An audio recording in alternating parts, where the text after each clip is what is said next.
Dear students, we are doing parts of speech. We have done 3 parts of speech: noun, pronoun and verb.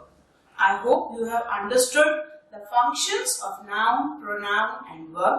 Now, today I am going to start adjectives and adverbs. I have given you a brief introduction of both the parts of speech in the earlier videos, but now we are doing all the parts of speech in detail. Now, जैसे कि मैंने आपको बताया है, adjectives और adverbs इन दोनों के functions अलग हैं. In NDA exam, you don't have to work for the definition of the subjective thing. आपको हर एक part of speech का function पता होना चाहिए, तभी पता चलेगा कि sentence में part of speech properly use है या नहीं है. सिर्फ इसी चीज का खेल है, बाकी और कोई चीज नहीं. अगर आपको ये समझ में आ गया कि सेंटेंस में part of speech properly use है, then you can easily find out the error. इसके अलावा कोई उसमें मुश्किल चीज है ही नहीं. Okay, now let's check out adjectives. What are adjectives? We have discussed it earlier. Adjectives are qualities. आपने डिग्रीज ऑफ कंपैरिजन किया है 10th स्टैंडर्ड में. Degrees superlative, comparative, positive. जो सबसे कम positive, simple, tall. If you are comparing two things, then you use comparative degree. If you are comparing 2 persons, 2 things, 2 units, 2 groups, then comparative degree is used. जैसे tall का tall. If you are comparing one with the whole, then superlative, tall, the tallest. तो tall क्या है बेटा? Tall quality है. Degrees सिर्फ और सिर्फ एडजेक्टिव्स की बनती हैं, उसके अलावा किसी चीज की नहीं. Because adjectives are qualities. Adjectives qualities होती हैं, और एडजेक्टिव्स या क्वालिटीज होती किस चीज की है? सी, एडजेक्टिव्स आर डिस्क्राइबिंग वर्ड्स या क्वालिटी. ये डिस्क्राइबिंग वर्ड्स किसके लिए यूज होते हैं? नाउन या प्रोनाउन. नाउन के लिए क्यों यूज होते हैं? Because noun is a subject. Noun ही है जो सब्जेक्ट की जगह यूज होता है. नाउन ही करता है जो काम कर रहा है. तो नाउन की क्वालिटीज कौन से वर्ड बताएंगे? एडजेक्टिव्स. अब as pronouns are used in place of noun, इसीलिए एडजेक्टिव्स प्रोनाउन की भी क्वालिटीज बताएंगे. अब याद रखना, एडजेक्टिव्स सिर्फ और सिर्फ नाउन और प्रोनाउन या सब्जेक्ट की ही क्वालिटी बताएंगे और किसी चीज की नहीं. जो वहां पर्सन है, जो नाउन है तो नाम है, प्रोनाउन है तो प्रोनाउन यूज है, सिर्फ उसके बारे में ही क्वालिटीज एडजेक्टिव्स बताते हैं. इंसान, नाउन, सब्जेक्ट, जो सब्जेक्ट की जगह पर है उसी की क्वालिटी ही नाउन और प्रोनाउन की एडजेक्टिव्स बताते हैं. वो सब्जेक्ट एक लिविंग बीइंग भी हो सकता है, एक नॉन लिविंग बीइंग भी हो सकता है, but it should be on the subject place. वो सब्जेक्ट का रोल प्ले कर रहा है, तभी उसकी क्वालिटीज एडजेक्टिव्स बताएंगे. Okay, let's check. The box is beautiful. I have knowingly written this sentence, the box is beautiful. अब द बॉक्स कोई इंसान तो नहीं है जो काम कर रहा है, but it is a noun. It is a noun.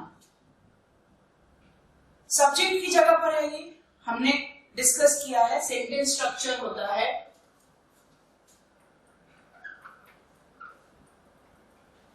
ना, सब्जेक्ट स्टार्टिंग में आता है, और मैंने आपको कल भी बताया जो स्टेटिव वर्ब्स होते हैं, स्टेटिव वर्ब्स एक्शन ना भी करें, स्टेटिव वर्ब्स उस पर्सन की या उस नाउन की आपको स्टेट बताते हैं, और स्टेटिव वर्ब्स हमेशा और हमेशा एडजेक्टिव से पहले लगते हैं. वो रूल भी हम यहाँ अप्लाई कर रहे हैं. सी, ये नाउन है या सब्जेक्ट है. ओके, ये वर्ब है, ये एडजेक्टिव है. एडजेक्टिव ब्यूटीफुल मैंने आपको बताया, क्वालिटीज एडजेक्टिव्स होते हैं.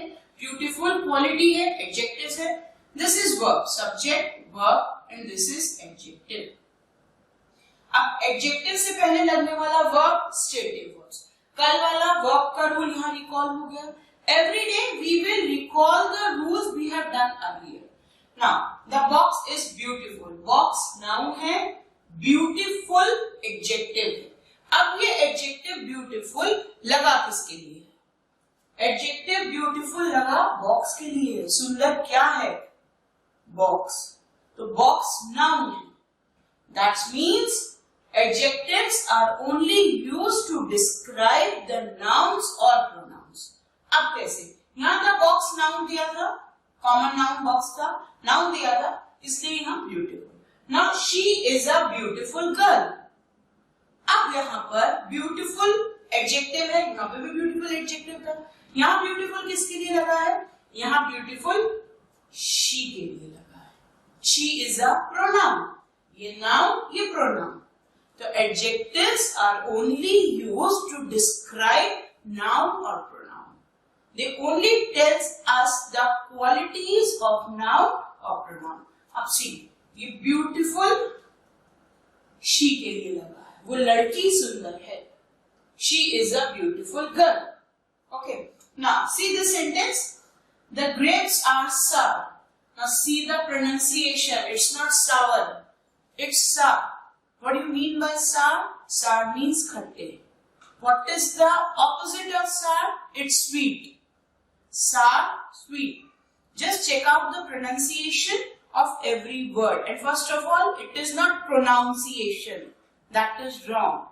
The right pronunciation is pronunciation. Okay, so pronunciation is the correct word. It's not pronunciation. It's pronunciation. Now, pronunciation of this word is sour, not sour. Sour. The grapes are sour. इसमें noun क्या है या subject क्या है? Grape subject है, sentence के starting में लगा है, और grapes क्या है? Noun है. It is a name of a fruit. तो grapes are sour. What do you mean by sour? Sour means खट्टे। अब ये क्वालिटी किसकी बताई गई है? ये क्वालिटी grapes की बताई गई है। Now are stative verb because they are used before adjectives. Okay. Now next, see this sentence and pay attention. The clever fox. The clever fox. अब इसमें noun क्या है? फॉक्स नाउन है, द आर्टिकल है। द आर्टिकल डेफिनेट या particular चीज को दिखाने के लिए लगता है, कोई भी एक नहीं, एक स्पेसिफिक, एक स्पेशल। तो the clever fox, fox noun है, नाउन से पहले आर्टिकल लगा है, आर्टिकल सिर्फ और सिर्फ नाउन के पहले ही लगते हैं। Okay, defeated. What is defeated है? सब्जेक्ट के बाद क्या आएगा? सब्जेक्ट के बाद वर्ब आएगा, ये वर्ब है। वर्ब का कौन सा फॉर्म है? ईडी लगा है, तो हमने पहले भी डिस्कस किया है, ईडी लगा है, वर्ब का V2 फॉर्म है, दैट मींस पास्ट टेंस है। Now this is V2 verb, the brave lion. Again this is article, brave lion, lion क्या है यहाँ पे? नाउन है और ऑब्जेक्ट की जगह है। क्लियर यहां तक? ओके, नाउ टेल मी, ये क्लेवर और ब्रेव क्या है? क्लेवर एक क्वालिटी है, चतुर चालाक। क्लेवर क्वालिटी किसके लिए यूज की गई है? क्लेवर क्वालिटी फॉक्स के लिए यूज की गई है। फॉक्स नाउन है, तो नाउन की क्वालिटी बताने वाले वर्ड्स एडजेक्टिव्स, तो clever is adjective here. Now what is this brave? This is adjective. जो भी वर्ड्स नाउन या प्रोनाउन की क्वालिटी बताए उनको हम एडजेक्टिव्स कहते हैं। Now next, that boy helped me. Now this is some different sentence, but I have knowingly written this sentence so that you can understand every type of sentence. Okay, that boy helped me, इसमें boy noun है, common noun, subject है, noun ही subject की जगह use होता है, boy noun है और नाउन ही सब्जेक्ट है। Help again V2, past tense, me again object और ये प्रोनाउन है। मैंने आपको बताया था नाउन और प्रोनाउन दोनों सब्जेक्ट और ऑब्जेक्ट दोनों की जगह आते हैं। नाउ इसमें एडजेक्टिव क्या है? Anybody can find out the adjective in the given sentence? कोई एडजेक्टिव है इसमें, कोई क्वालिटी, किसी की क्वालिटी बताई जा रही है? यस, इसमें क्वालिटी बताई जा रही है। इसमें ये बोला जा रहा है दैट बॉय हेल्प मी, वो जो लड़का है उसने मेरी हेल्प की। That is an adjective here. Now that कौन सी क्वालिटी बता रहा है? दैट ये बता रहा है वो डिफरेंट है, वो अलग है, वो दिखा रहे हैं that this, these, those, these are known as demonstrative adjectives. These are used to demonstrate, दिखाने के लिए यूज कर रहे हैं हम। क्या दिखाने के लिए? उनकी कुछ पर्टिकुलर क्वालिटी। बात क्वालिटी की आ गई अगेन, तो that is demonstrative adjective here.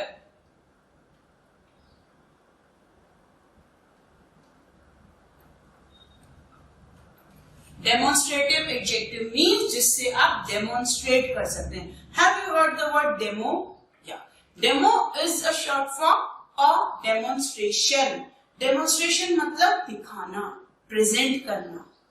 Okay, तो demonstrative adjectives are used to demonstrate, and that here is demonstrative adjective. That लगा किसके लिए है? Boy के लिए। जैसे यहाँ देखिए,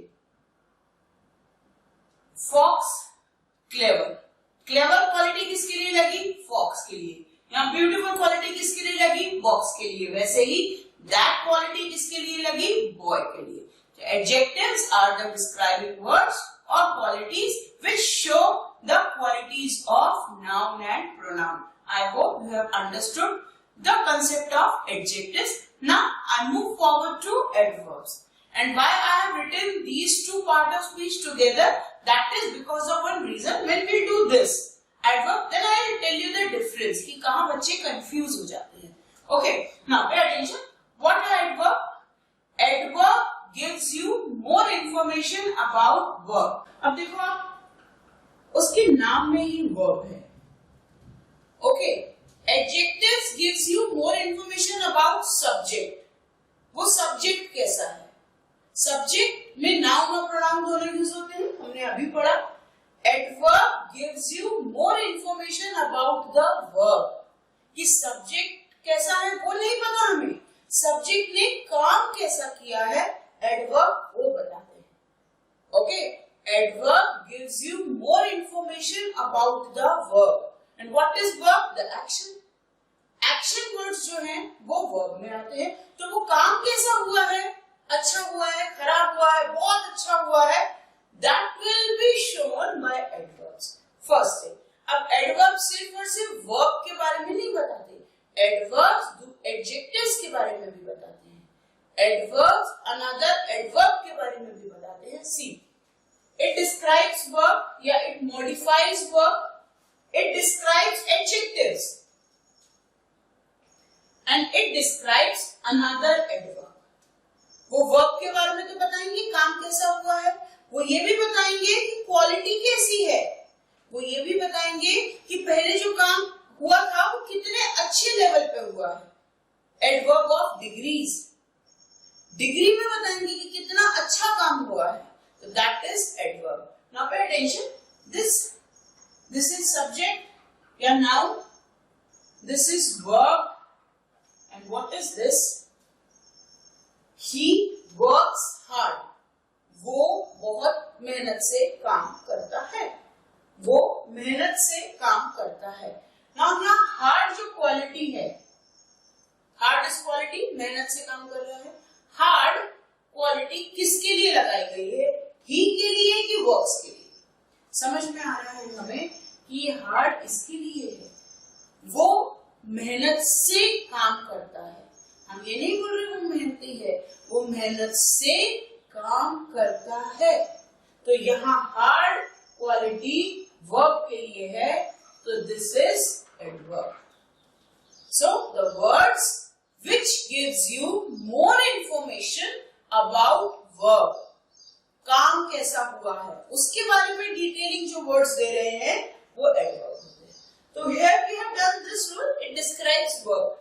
एडवर्ब बता रहा है वर्ब कैसा है, काम कैसे करता है, मेहनत से करता है. Simple. Now let's check out second sentence. He is very intelligent. He subject, noun, यहाँ वर्ब. नाउ इंटेलिजेंट क्या है यहाँ पर? जैसे यहाँ ब्यूटीफुल क्या था? Quality, adjective. यहाँ पर भी intelligent adjective, intelligent adjective quality है. यहाँ पे कोई क्वालिटी नहीं थी, यहाँ पे सिर्फ वर्ब था. यहाँ पे क्वालिटी एडजेक्टिव्स. अब ही इज वेरी इंटेलिजेंट, वो बहुत इंटेलिजेंट है. अब इंटेलिजेंट तो एडजेक्टिव या क्वालिटी हो गई, ये क्या है? ये है adverb. That means adverb is giving you more information about adjectives. तो एडजेक्टिव्स के बारे में और डिटेलिंग देने वाले वर्ड्स को भी हम एडवर्ब कहते हैं। तो it describes adjectives. Now the third, it describes another adverb. वो कैसे? Let's check out. Again he यहाँ सब्जेक्ट है जो नाउन है, वर्क्स यहाँ वर्ब है। नाउ हार्ड हमने यहाँ ऊपर किया, ये एडवर्ब है, यही एडवर्ब हम यहाँ लिख सकते हैं, ये एडवर्ब है। Now what is this? Here we have written very adverb, very को adverb बोला है। ये very किसके लिए लगा है? इंटेलिजेंट के लिए। इंटेलिजेंट एक एडजेक्टिव है, यहाँ हार्ड एडवर्ब है, अगेन एडवर्ब हमने लिख दिया। very यहाँ पर very भी एडवर्ब है, तो ये भी एडवर्ब है। That means one adverb is modifying another adverb. He works very hard. वो बहुत मेहनत से काम करता है। अब ये दोनों के दोनों एडवर्ब किसके लिए लगे हैं? इस वर्ब के लिए लगे हैं। तो टू कंक्लूड, एडवर्ब्स सिर्फ और सिर्फ वर्ब, एडजेक्टिव्स और अनदर एडवर्ब के बारे में बताएंगे। बेसिकली काम कैसा हुआ है वो बताएंगे।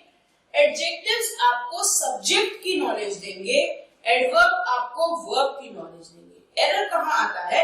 किसी भी नाउन या प्रोनाउन के लिए एडवर्ब नहीं लगता है। ओके, नाउन या प्रोनाउन की क्वालिटी बतानी है तो एडजेक्टिव्स, वर्ब और एडजेक्टिव्स और एडवर्ब की क्वालिटी बतानी है तो adverb. Okay, so this was the major difference between two adjectives and adverbs. Do this thing very carefully in your register. Now students, I am starting articles. Now articles were earlier not included in parts of speech, but at present articles are also parts of speech. Now what are articles? A and the are included in the category of articles. A and an are indefinite articles and the is definite articles. A and an are used for unspecific, indefinite, कोई particular चीज नहीं, unspecific, कोई भी एक, उनके लिए use होता है। और द यूज होता है एक स्पेशल चीज के लिए, स्पेसिफिक, पर्टिकुलर, उसकी स्पेशल क्वालिटी के लिए। Okay, let's understand this with some examples. Now articles a and the are articles जिसमें ए और an are indefinite articles and the is a definite article.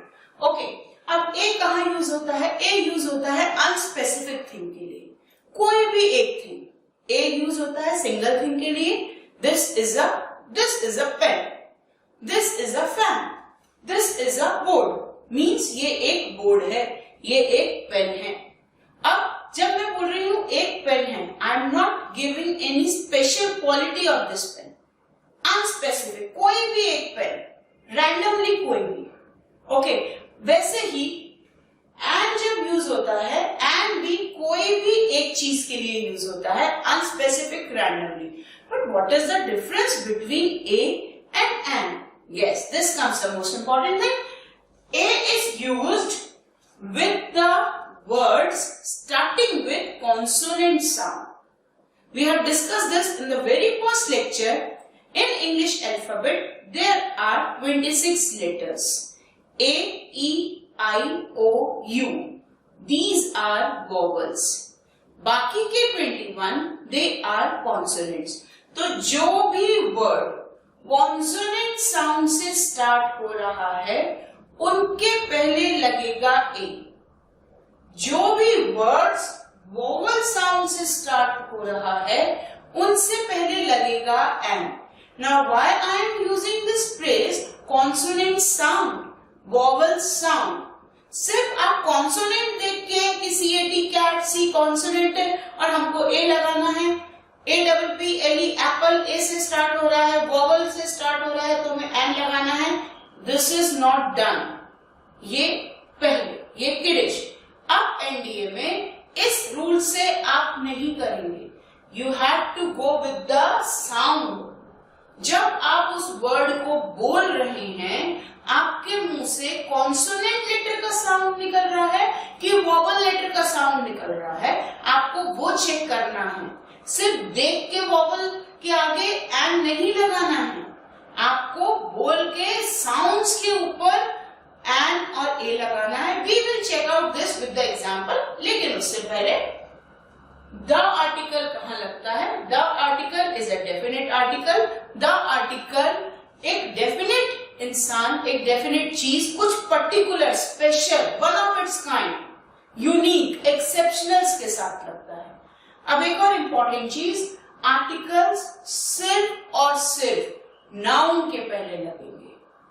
Article nouns को denote करते हैं, क्योंकि article एक तरह के एडजेक्टिव्स हैं और एडजेक्टिव सिर्फ और सिर्फ नाउन के लिए लगते हैं, इसीलिए articles are only used before nouns और किसी से पहले नहीं, याद रखना है। और इसी पे एरर आता है एग्जाम में। तो I am just again and again repeating the thing, just pay attention on the fundamentals, because इसके बाद जो रूल्स हैं वो कॉम्प्लिकेट होते जाएंगे। तो आपको पहले अगर बेसिक समझ नहीं आएगा तो आगे कंफ्यूजन होगा। ओके, तो articles are only and only used before nouns. Now we will check the examples of articles. Now come here. He is a boy. See, he यहाँ pronoun है, हमने अभी किया। is यहाँ stative verb है। a क्या है यहाँ पर? a article है। article किससे पहले लगा? noun। object की जगह क्या यूज है? noun। आर्टिकल्स हमेशा हमेशा नाउन के पहले लगते हैं और नाउन के लिए ही लगते हैं। Now he is a boy. वह एक लड़का है। क्या मैंने नाम लिया कौन है वो? क्या मैंने उसकी कोई स्पेशल क्वालिटी बताई? नहीं, रैंडमली कोई भी एक लड़का है। तो he is a boy. B is giving you a consonant sound, इसीलिए A लगा। Now it is a book. Again, it क्या है यहाँ पर? It न्यूटर जेंडर प्रोनाउन है। नॉन लिविंग थिंग के लिए अगर कोई प्रोनाउन यूज होता है तो वो it है। It is a book. अब एक आर्टिकल है, किसके लिए लगा? ये नाउन के लिए लगा। नाउन बुक है, एक बुक है, कोई भी एक बुक है। अगर यहाँ बुक की जगह होता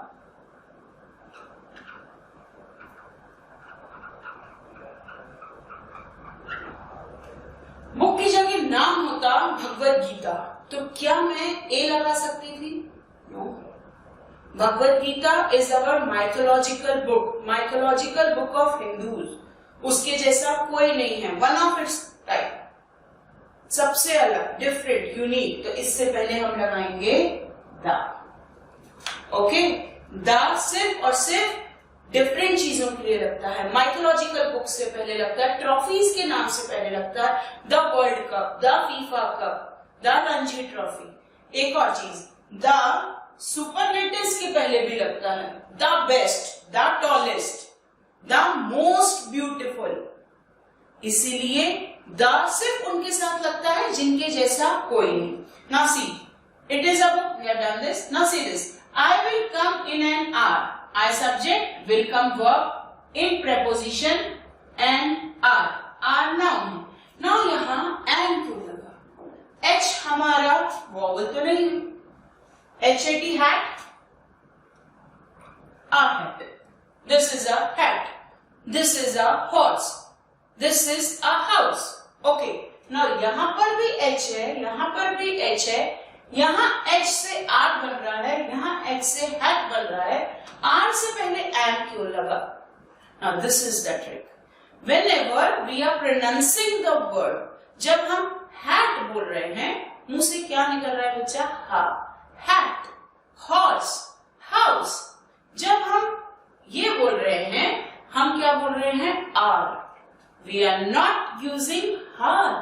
We are using R. Why? H is silent there. तो जब हम R बोल रहे हैं, मुंह से क्या निकल रहा है? A. Now A is given vowel sound. मैंने यहाँ लिखा है, जो भी वर्ड आपको वॉवल साउंड देगा उससे पहले ही एन लगाना है, सिर्फ लेटर देख के नहीं लगाना है। ओके, आर में एच साइलेंट है तो आ निकल रहा है, इसीलिए उसके लिए लगेगा an. Okay, now I bought an umbrella. Umbrella noun, umbrella अ, अगेन ये वाला आ यहाँ निकल रहा है, यू वॉवल है, दिख भी रहा है, यू अम्ब्रेला का अ साउंड दे रहा है, this is an, this is right. Now pay attention in the next sentence. She studies in a university. Is this sentence correct? यहाँ यू से अम्ब्रेला स्टार्ट था तो हमने एम लगा दिया, यहाँ यू से अम्ब्रेला स्टार्ट है तो हमने ए लगाया. Why? Because when we are pronouncing university, you अपना ओरिजिनल वॉवल साउंड नहीं दे रहा है. This is the most favorite subject of examination. Sentence इस पे आता ही है एरर के लिए. तो you must know the difference. You must know what is the difference between the vowel sound and the vowel letter. When we are pronouncing university, we are using the sound U. Now pay attention, U alphabet को U pronouncing sound नहीं मिला है. जो भी letter, जो भी word U से start हो रहा है, अब अम्ब्रेला युब नहीं बोल रहे, युम्ब्रेला नहीं बोल रहे, हम उसको क्या बोल रहे हैं बेटा? अम्ब्रेला. U को वॉवल साउंड मिला है अ. अम्ब्रेला. अपस्टेयर्स, अपसाइड, U को वॉवल साउंड मिला है अ. यहां पर U का साउंड क्या निकल रहा है? यूनिवर्सिटी. दैट मीन्स U का ओरिजिनल वॉवल साउंड यहां नहीं निकल रहा. U का ओरिजिनल वॉवल साउंड U नहीं है. U लेटर का ओरिजिनल वॉवल साउंड है अ. अब हम इसको यूनिवर्सिटी तो नहीं बोल रहे, हम इसको यूनिवर्सिटी बोल रहे हैं. That means U is not giving the original vowel sound given to it. इसलिए इसको वॉवल ना मान के यहाँ ए लगाएंगे. Okay, just do this again and again so that we don't have any problem in spotting the errors of articles. Now next, my brother is an MLA. MLA के पहले an हमने अगर लिखा यहाँ mat, monkey, a mat, a monkey. Why a mat, a monkey? Because mat consonants, M consonant है, M consonant है, giving consonant sound ma. Mat, monkey, मुंह से साउंड क्या निकल रहा है? म. M को साउंड जो मिला है, consonant साउंड, वो मिला है म. It is a mat. Consonant sound से पहले ए लगेगा तो it is a mat, it is a monkey. Clear? यहाँ पर MLA मेले नहीं निकल रहा है. MLA मुंह से निकल क्या रहा है? पहले ए. M. A is a vowel sound. तो vowel sound से पहले हमें an आर्टिकल लगाना है. Got this? आप M से कंफ्यूज नहीं होंगे, U से कंफ्यूज नहीं होंगे. You have to check the pronunciation कि आपके pronunciation में साउंड क्या निकल रहा है. Okay, one more of this type only. His father is an FO. What do you mean by FO? FO means forest officer. अब अगर F से start होता fish, there is a fish. Fish. For F को जो consonant sound है वो है फ. Fish. Fan. Okay. यहाँ पर क्या निकल रहा है? F. A निकल रहा है पहले. A is a vowel sound. That is why I have used an. So pay attention over all the rules, over all the basics. Now I just want to tell you one thing. Whatever we are doing in the class, just copy everything in your registers. Just make notes of each and everything what I have written on the board. Category wise, system wise, example wise. So that when we succeed move forward to the next level of rules, आपको basic पता होना चाहिए. आपके basics आपके register में लिखा होना चाहिए. Whenever you are solving the exercise, ये रूल्स के बेस पे होंगे. और रूल्स अगर आप नोट डाउन नहीं करोगे, then you will get confused.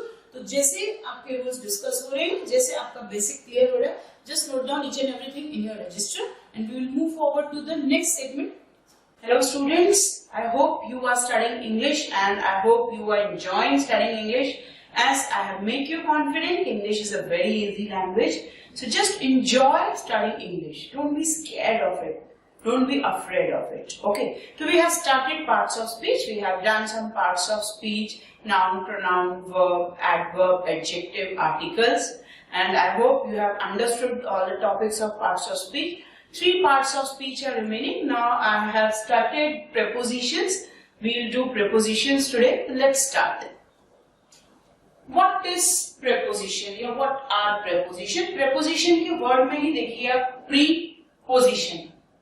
Preposition means pre plus position. Pre मतलब पहले, position मतलब जगह. तो that means preposition किसी के पहले लगते हैं.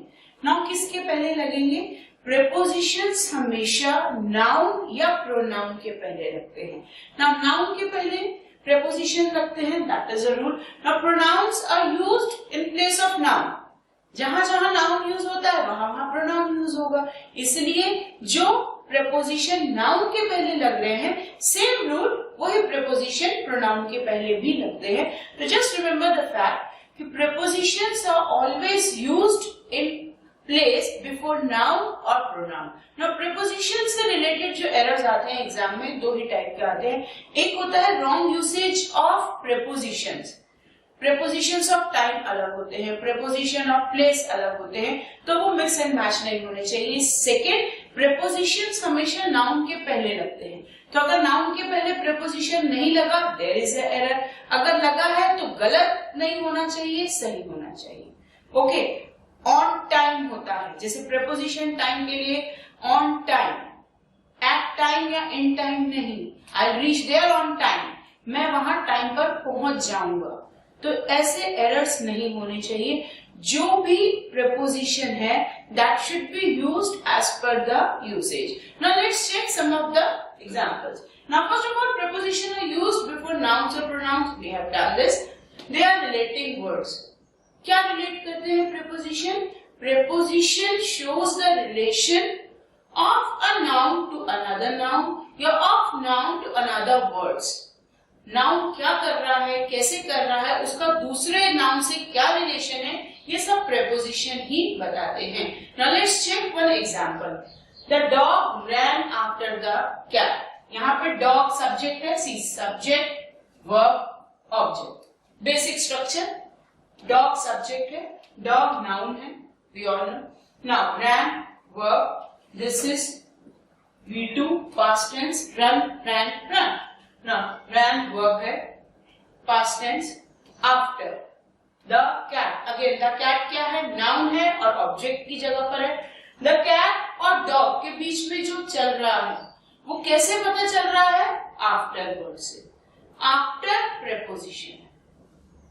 Dog ran after the cat. After मतलब उसके पीछे, बाद में नहीं, उसके पीछे. Before मतलब उससे पहले. Okay. Now the dog ran after the cat. Preposition is after. Now next. He came before me. यहाँ पर subject dog noun था. यहाँ पर he subject pronoun. Came क्या है यहाँ पे?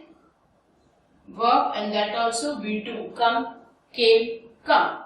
Now came, verb, V2. Before me again. Pronoun है, object की जगह पर है. Now before यहाँ क्या है? Preposition. See.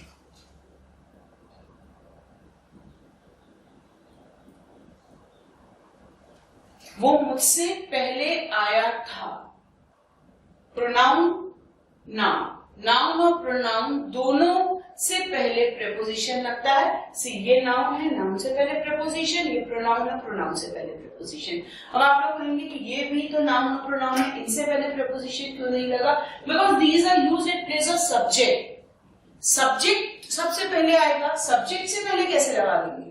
Sentence start तो subject से ही होगा. Subject से sentence start हो रहा है, subject के बाद verb आता है, उसके बाद जो action हो रहा है उसके बाद preposition यूज होगा. Okay, subject verb then preposition then subject verb then preposition then object. See one more example. I have not met. यहाँ I क्या है? Subject और ये pronoun. Have not met ये हो गया verb. प्रेजेंट परफेक्ट का negative form have not met. Him हो गया ऑब्जेक्ट, ना सब्जेक्ट भी हो गया, वर्ब भी हो गया, ऑब्जेक्ट भी हो गया। प्रेपोजिशन कहां गया? सी, मैंने आपको बोला था प्रेपोजिशन नाउन से पहले लगते हैं। Again this is a noun in the sentence, this is preposition. Since is preposition in this sentence used before noun. Okay, one more example, see.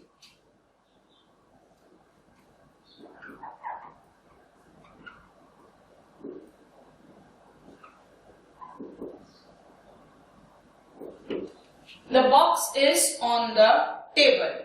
Box यहाँ noun is यहाँ verb. I told you about the stative verb, the verbs which shows the state or condition that are known as stative verbs.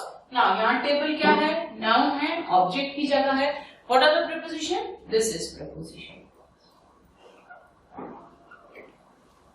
So जब भी preposition लगेंगे वो noun से पहले लगेंगे, और preposition का जब हम डिटेल वीडियो करेंगे you will understand कि प्रेपोजिशन कितने टाइप्स के होते हैं, preposition of time, preposition of place, ऐसे बहुत सारे प्रेपोजिशन होते हैं, वो कहां कहां लगते हैं। I teach you. Now we will move forward to the next thing. Now students, I am starting conjunctions. Conjunctions, what are conjunctions? Conjunctions जो अभी तक आपने पढ़े हैं, you must be knowing the definition. Conjunctions are joining words, they join clauses, phrases, words और sentences. दो sentences को जोड़ने के लिए कंजंक्शन लगता है, दो क्लॉजेस को जोड़ने के लिए कंजंक्शन लगता है। बट कंजंक्शंस के लिए एक बात बहुत इंपॉर्टेंट है, conjunctions are the most honest part of speech. Most honest, yes, most honest part of speech. Conjunction हमेशा दो वर्ड्स के बीच में लगते हैं, या दो फ्रेजेस के बीच में लगेंगे, या दो क्लॉजेस के बीच में लगेंगे, या दो सेंटेंसेस के बीच में लगेंगे। They will not mismatch each other. That means एक तरफ फ्रेज और एक तरफ सेंटेंस, नो। एक तरफ क्लॉज और एक तरफ सेंटेंस, नो। दोनों तरफ वजन बराबर होना चाहिए, दोनों तरफ बैलेंस एक जैसा होना चाहिए। कंजंक्शंस जब भी लगेंगे, इट विल बी चेक कि दोनों एक जैसी चीज ही, या दोनों एक जैसे वर्ड्स ही, या दोनों एक जैसे फ्रेजेस ही कंपेयर हो रहे हैं। That means conjunctions will do the balance properly. एक तरफ वर्ड और एक तरफ पूरा सेंटेंस, ऐसा नहीं। Okay, now let's check. Conjunctions are the joining words. Conjunctions are the joining words. What they join? They join words, they join phrases, they join clause and they join sentence. सबसे पहले ये पता होना चाहिए what is the difference between all the four. तभी तो आप check कर पाओगे कंजंक्शन का एरर, कि अगर एक तरफ फ्रेज है और दूसरी तरफ सेंटेंस है, that means there is an error. Conjunctions does not join one phrase with other sentence. Conjunction joins phrases with other phrases, sentence with other sentence. तो जब तक पता ही नहीं होगा फ्रेज क्या है, क्लॉज क्या है, सेंटेंस क्या है, how you will check the error. Words आपको पता है, दो वर्ड्स होने चाहिए, अ मीनिंगफुल वर्ड। लेटर्स से मिलके एक मीनिंगफुल वर्ड, वर्ड मीन्स शब्द।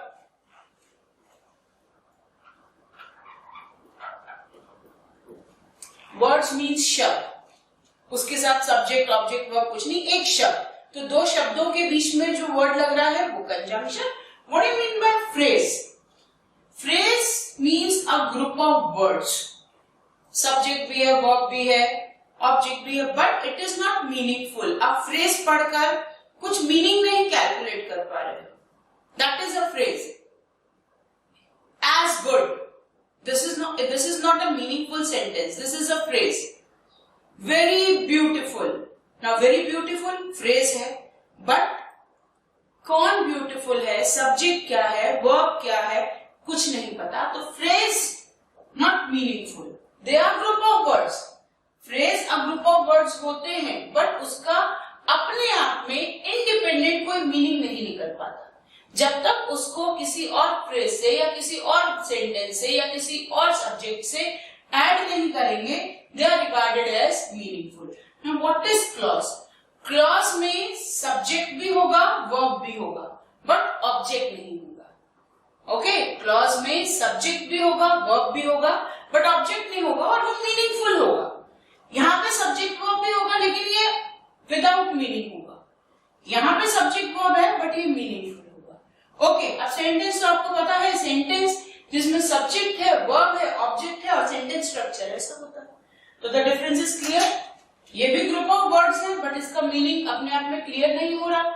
ये भी ग्रुप ऑफ वर्ड्स है बट इसमें सब्जेक्ट वर्ब सीक्वेंस में है, ऑर्डर में है और इसका एक इंडिपेंडेंट मीनिंग है ना। यहाँ पे सब्जेक्ट वर्ब ऑब्जेक्ट तीनों चीजें हैं और प्रॉपर सीक्वेंस में है। Okay, let's check some of the example. He came after I had left. Now he यहाँ सब्जेक्ट, ये केम वर्ब, ये सब्जेक्ट, ये वर्ब। ओके, टू क्लॉजेस को जोड़ने वाला वर्ड कंजंक्शन आफ्टर। जब मैं जा चुकी थी तब वह आया था। Now one more thing I want to tell you, we'll do the tenses video but this is a trick. यहां मैंने लिखा he came, यहां मैंने लिखा I had left. Any connection in this? कौन से टेंस में सेंटेंस चल रहा है?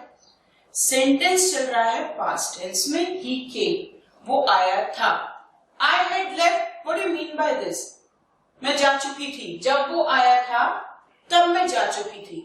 बट इससे ज्यादा एक और मीनिंग क्लियर हो रहा है, आई हैड लेफ्ट। अगर यहाँ आफ्टर नहीं होता, आई हैड लेफ्ट, जिस भी एक्शन में, suppose there are two verbs in the sentence and the sentence is in past tense.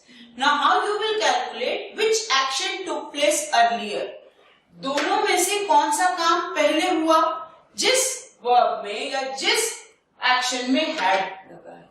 Past perfect वाला जो वर्ब है, दोनों में से वो काम पहले हुआ।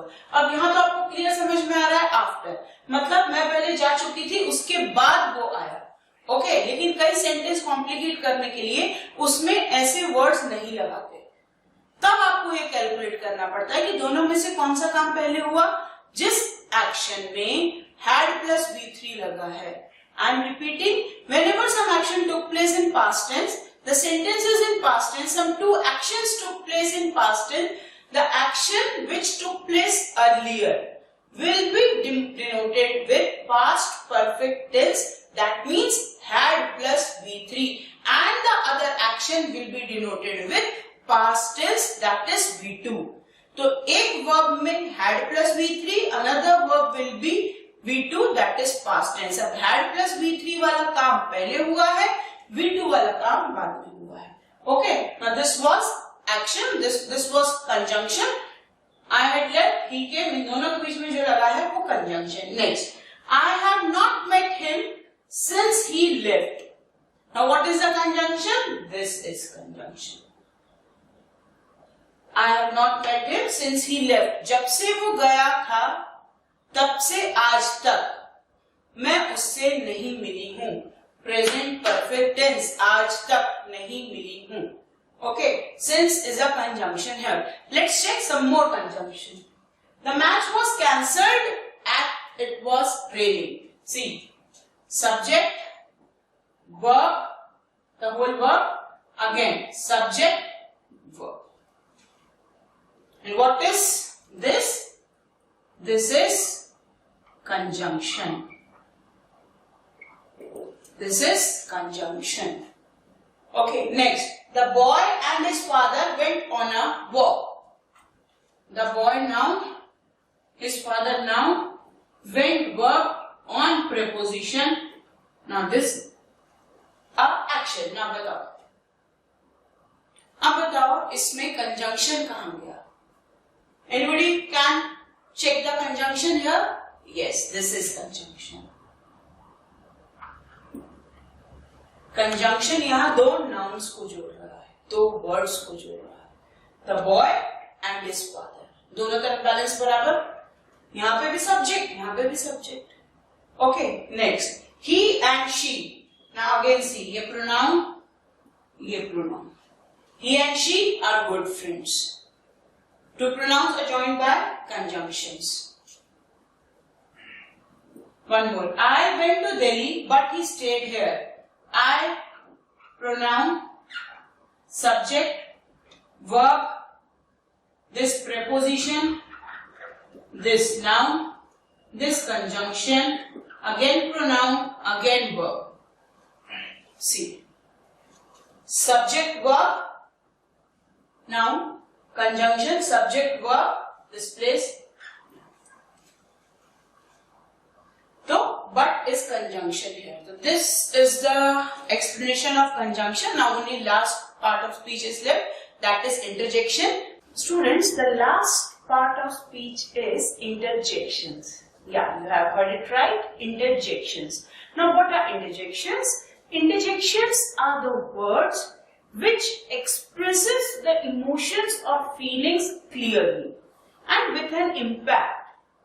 कोई भी feeling या इमोशन जताने के लिए जो शब्द यूज किए जाते हैं उनको बोलते हैं हम इंटरजेक्शंस। बिना उन वर्ड्स के उतना इम्पैक्ट नहीं पड़ पाता अपनी फीलिंग्स का, अपने इमोशंस का। सपोज अगर मैं बोलूं we have won the match, हमने मैच जीत लिया, this is a statement, but क्या इससे मेरी खुशी जाहिर हो रही है? As I am able to express my emotions with this plain statement? No. अगर मुझे इसको इमोशन के साथ, फीलिंग के साथ बोलना है, how we can say hurray we have won the match.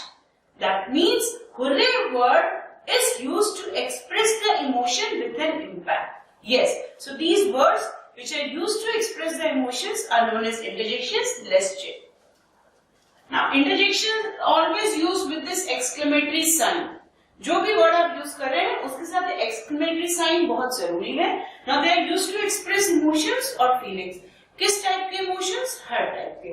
It can be joy, that means happiness, that means खुशी, sorrow, दुख, sadness, surprise, shock, आश्चर्यचकित होना। तो कुछ भी इमोशन हो, उनको अगर आपको बहुत ज्यादा इम्पैक्टफुल या डीप तरीके से शो करना है, एक्सप्रेस करना है, तो interjections are used. Interjections words are used with the exclamatory sign. Now check out this.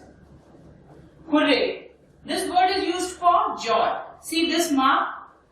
Words, interjections, words are never used without the interjection mark. That is exclamatory sign. So hooray for joy, alas for sadness or sorrow, O for surprise, shock, चौंक जाना। Now bravo, bravo for applause. What do you mean by applause? Applause means to praise, तारीफ करना, किसी को praise करना, that is applause.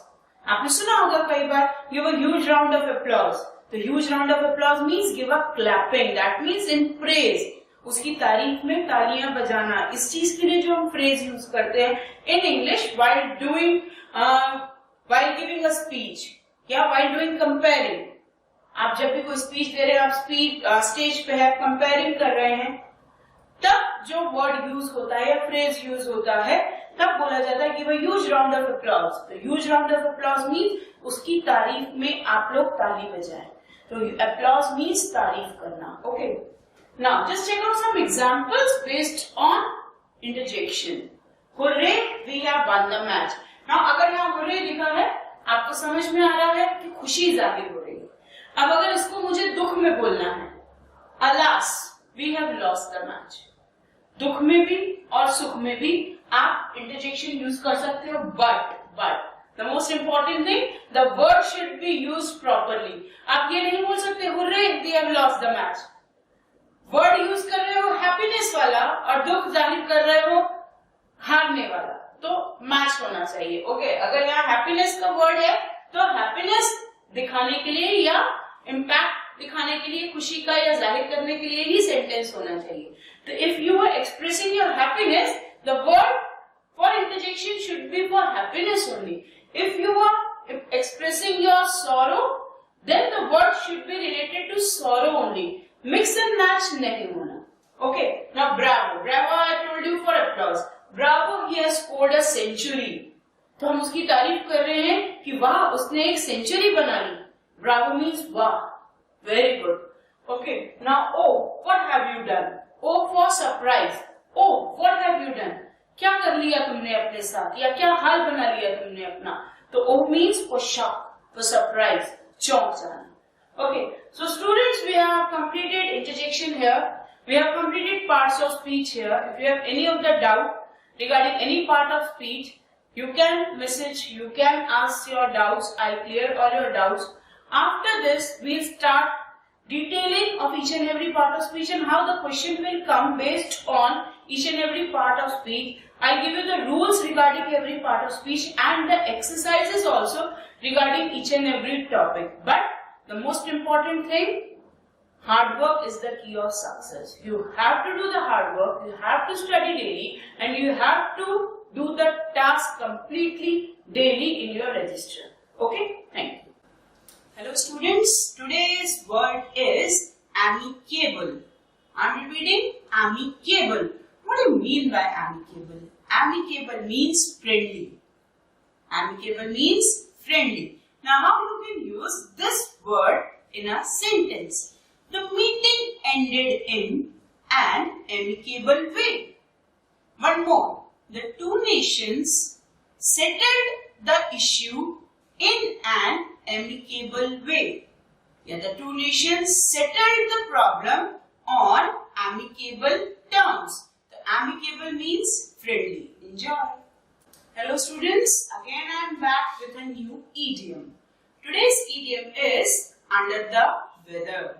Yes, under the weather. Now what do you mean by under the weather? Under the weather means to be sick. To be sick. Now how you can use this idiom in your sentence? I did not go to work today because I was feeling under the weather. Thank you.